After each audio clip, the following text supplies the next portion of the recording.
Hello again, my friends, and welcome to another lab. In this one, we're going to get started with Cloud SQL. And this is a fun little lab because we are going to spin up a compute engine instance and a Cloud SQL instance. We're going to get on that Cloud SQL instance and create a database through the MySQL client for the guestbook application to store some data in a relational format. And then we're going to deploy our application to that compute engine instance and spin up Docker containers containing that application and use it. So it's a little bit different than what we've been doing by deploying App Engine apps because we're going to deploy it to a compute engine instance, which is really neat because it'll allow us to do some things inside of Cloud SQL that you'll see common, in the real world. When you work with Cloud SQL from compute engine, you're going to need to set up a preferred location, and we're going to need to configure IP addresses so our compute engine instance can hit our Cloud SQL instance, and a couple of other little things I'll show you along the way. So this will be good times. Let's jump in. Now, to get access to the lab materials, again, head over to content.gcptrain.org, log in under that account that you registered for the class with, and choose Google Cloud Platform Fundamentals over here on the left to get access to all the course materials. On the right-hand side, we have our lab docs, and we're going to be working with Module 11 lab here, getting started with Cloud SQL. Also, remember that you can download the lab code, which for this lab specifically is going to contain the project that we are going to download as a Docker image and turn it into a container and spin it up on our compute engine virtual machine. Also, don't forget the lab commands reference file, which contains all the commands that we'll be executing here in this lab in a nice, easy copy and paste format. Taking a quick peek at the lab doc here, again, we're going to create two instances, one compute engine instance, one Cloud SQL instance. We'll configure access, we'll deploy the guestbook application, and then we'll work in it. Now, this will take you about 25 minutes to do. Here's what you'll need, here's what you'll learn. And what we'll first start out doing here is creating that compute engine instance, and then we'll create that Cloud SQL instance. And there's a couple of configuration points we need to connect the two together. I'll also show you how you can authorize an App Engine app using the App Engine's application ID, something we can do when we configure our instance. Once that instance is up, I'll show you how we can work with it inside of the developer console. Specifically here, we'll need to create a user so we can log on to that MySQL instance and create our database and create some tables within it. Then we will create the database and the tables within by logging into our compute engine instance that we created, which is going to be called CP100-SQL, and we will run the MySQL client inside of a Docker container, and then we'll hit it, we'll create our database, we'll create our table, which is going to store our guestbook entries, and then we'll deploy our application onto that machine, and again, spin it up as a Docker container and work with the guestbook application. Once we're done here, we'll examine the data, we'll take a look at it here through the MySQL client, and that'll get us there to the end of the lab. And the final step will be cleaning up. So we'll remove that compute engine instance as well as our Cloud SQL instance. Let's head over to the developer console and make it happen. Here we are in the developer console. Make sure you have the project selected for this course, and let's head over to compute engine to create that instance that is going to host the guestbook application. So we are not going to use our CP100 Labs instance in this lab. All right, let's go ahead and click Create Instance, and we're going to give this instance the name CP100-SQL. Make sure you choose a zone that is closest to you, and this is also going to be the zone when we create our Cloud SQL instance that we're going to choose the preferred location so it stays close to our compute engine instance for that nice low latency connection, high bandwidth connection between the two. Choose your machine type as well here. Choose whatever you want here. I'm just going to leave this one as the default, and then hit the boot disk.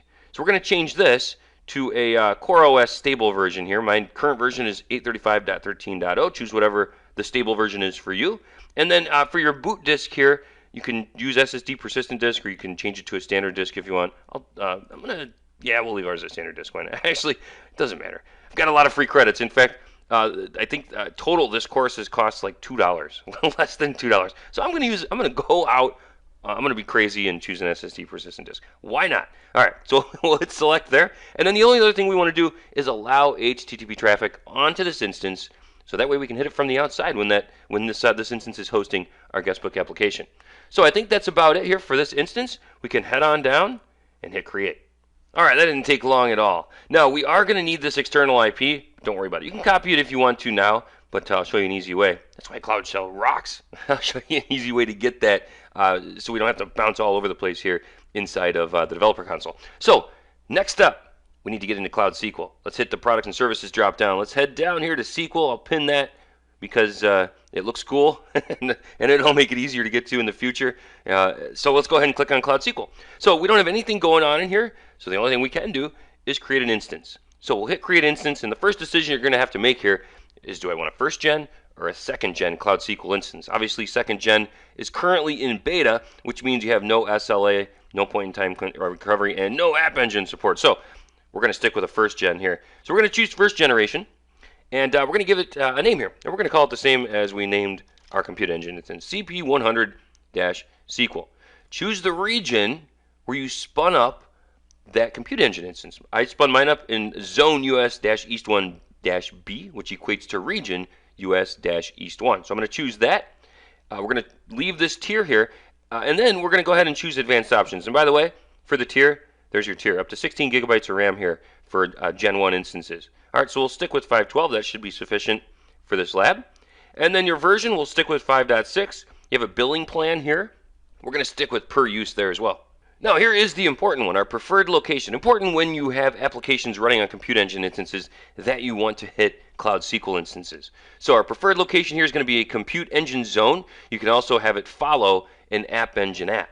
All right, so we're going to hit compute engine zone here since we're going to deploy this onto a compute engine instance. And we're going to say US East 1B. There we go. You also have some options here for backups. You can enable daily backups and specify your time range, and you can also enable binary logging, and this is what you'll need for point-in-time recovery and replication. You have an activation policy here, meaning the instance will only be on when it's handling traffic. It'll spin it up to handle that traffic and spin it down after some inactivity. You can also choose always on there, so great way to save some costs there as well. And then you can choose your replication mode here, and we do want to assign this an IPv4 address so we can hit it from our GC instance. So you want to click on that. That'll create an IPv4 external address in the networking area. You can find that and attach it to this Cloud SQL instance. Now, the next thing we need to do is authorize the networks that can hit this Cloud SQL instance. And this is where if you copied that external IP of your compute engine instance, you saved yourself a step. Awesome. Me, I didn't do that. So I'm going to have to fire up Cloud Shell here and get that external IP, which is easy enough. Once Cloud Shell activates, I'll just run a gcloud compute instances list. It'll give me all my instances with their internal and external IPs if they have one, which we do. So we'll be good to go. All right, let's do it. gcloud compute instances list. Should return both of our compute engine instances, our labs instance, which is currently terminated, and the instance we just spun up here, which has an external IP. So I'm just going to take that IP address and copy it, minimize Cloud Shell here, and I'm going to put this right here under the network setting here for authorized networks. You can also optionally give it a name here. But you can use CIDR notation to give entire networks or ranges within a network access to this instance. All right, so that's it. That means our compute engine instance is now authorized to access our Cloud SQL instance. Great. Now, if you have an App Engine app, you can do the same thing. You can hit Add Item, and you can put your application ID, which is your project ID, in here. So if we decided to take this application and deploy it to App Engine, then this is what will authorize that App Engine application to hit our Cloud SQL instance. So I'll put that in there, and that way, if and you should too, that way if you do decide to take this application, modify it to hit Cloud SQL, and then deploy it to App Engine, you'll be able to use an App Engine app just as we are using it from a compute engine instance. Cool, so that's it. We're good to go. Let's go ahead and create this instance. Hey, that didn't take long to spit up. All of, about I want to say 20 seconds, if that. So there it is. We've got our instance ready to go here. And here's its external IP address. So we're going to need this in order to hit it from our external tools. In fact, we're going to need this in order to hit it from our MySQL client on our compute engine instance, as well as from our application. So you can copy this now, or later you can use Cloud Shell. And can you guess what the command's going to be to get a list of Cloud SQL instances? How about gcloud SQL instances list? Gotta love the gcloud utilities because you don't even need to know the command and you can pretty much guess it. Nice consistency there across our tools. And there it is. So now we've got it in here at least for later. Let's take a peek at what this instance looks like in the developer console. Let's go ahead and click right on the instance ID. That'll take us to the overview page. We get some nice graphs here. You can actually drop this down. The default is storage used, but you can look at your read-write ops, active connections, SQL queries, all kinds of good stuff in there. And at the bottom here, you get all the details about this instance. So your IPv6 and v4 addresses, there's our authorized networks. In this case, it's just an IP address that references our external compute engine instance, so that we'll be able to hit it. And then you also have your authorized App Engine apps here, as well as some other good information. Now, if you head over to databases, you can actually create databases here in the web UI. We're actually going to do this through the MySQL client, so we won't do that right now. And then we have access control. So here's right away it's going to take us to authorization. So there again allows us to edit our authorized networks and authorized App Engine applications. You can also view your IP addresses, set up SSL. We're going to head into users though and create a brand new user account. So I'm going to go ahead and create root here as our user account as the lab doc calls for and give it the most secure password ever, password. We'll hit create. That'll make our user, and now that's all we need. We can log into this instance from our Compute Engine instance, no problem. So let's bring Cloud Shell back up here, and let's just go ahead and start a new tab. That way we can easily reference our IP addresses from both our GCE and our G-SQL instance here. And we're going to SSH right on to our Compute Engine instance. So let's do a gcloud compute SSH cp100-SQL. We'll give it the zone that I planted it in there, which is 12, and we're on. So let's spin up a Docker container here that contains the MySQL client. I love saying that. The Docker container that contains. Anyway, Docker run. This is the image we're going to pull from the Docker registry. This is the name we're going to give it. Username is going to be root. Password is going to prompt us for it. And the host we're going to connect to is going to be the external IP address, this time of our Cloud SQL instance. See this right here, 173.194 in my case. And there it is. We're ready to go. So let's hit enter. That's going to download that. Oh, you know what? I've already got it downloaded and installed on this, so I've got the image all ready to go. So if you do this, it's going to take a little bit to pull that image from the Docker registry and then spin it up. But the last thing it will do is prompt you for the password. So I'm going to give mine the password that we gave it, password. And this should launch us right into the MySQL client in that container. Perfect. Let's write some SQL. Let's run the create database statement here. Create database, let's name it guestbook, and then we'll terminate it. All right, hit enter. That's going to create the database. Awesome. Our next one here is going to create a table. I'm going to paste this in so you don't have to watch me type all of that out. So we're going to create a table, guestbook.entries. So it's going to live inside of the guestbook database. There's the table name entries, and here are our columns. We're going to have an ID column that's an integer, that's not null, that's going to auto increment, and that's our primary key. And then we're going to have our entry column to store the actual entries folks type in to our guestbook front end. All right, it's going to be a varying character field with 500 length. So let's hit enter, and now we have a table inside of our database, and we're good to go. Now we can exit out of the MySQL client. So the next step is going to be getting that guestbook application up and running on this Compute Engine instance. So let's go ahead and clone that GitHub repo locally first. That contains our guestbook application and the Docker file that we'll use to create the image and then spin up the container from. And then let's go ahead and create the image. So we'll build the image here from that repo, and it'll do everything there out of the Docker file inside of there, pull everything we need to, and that will allow us then to run the container that hosts our application.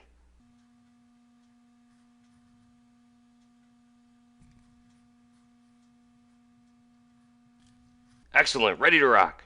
So now let's spin up that container, and we're going to pass some information into it here. We're going to pass in our Cloud SQL IP so our guestbook application can hit our Cloud SQL instance, and we'll also pass in the password. All right, everything else looks good. This will spin up that application as a container, and look at that. Here it is. This is a good sign here. This means that we are running. So now we should be able to hit our Compute Engine instance, right? So let's head back here. Let's hit the external IP of our Compute Engine instance, which is right here, that contains our guestbook application. And look at that, it worked. Now we can put some entries in here. Hello, Cloud SQL. Cloud SQL rocks. All right, we've got data. How do we know we have data? Well, let's head back to our machine. And notice here's all the requests that it's getting. So we've got a couple of gets, 2 posts that we made, which redirect, which created some more gets there. Well, if we hit Control-C, this will stop the container and stop the application. Now let's spin up another container here. Same thing we did before. Oh, that's my IP address.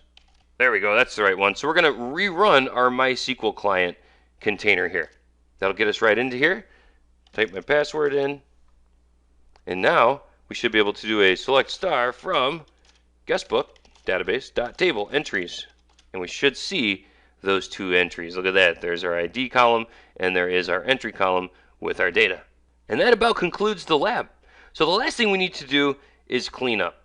So we can head in here to Cloud SQL, and we can delete this instance just by clicking in the drop down. Of course, you can also use the gcloud utility, gcloud SQL instances delete, and pass in the name, which is your instance ID here. We'll just do this through the web UI. We'll delete this. You need to type in the name here, cp100-SQL. And then we need to do the same thing over on the Compute Engine side. So we can head over to Compute Engine.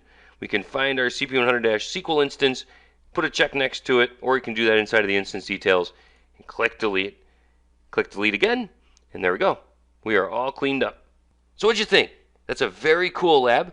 There is a lot of moving parts, so certainly try that one out on your own if you haven't already, because you'll be able to really see where all of these pieces fall into place.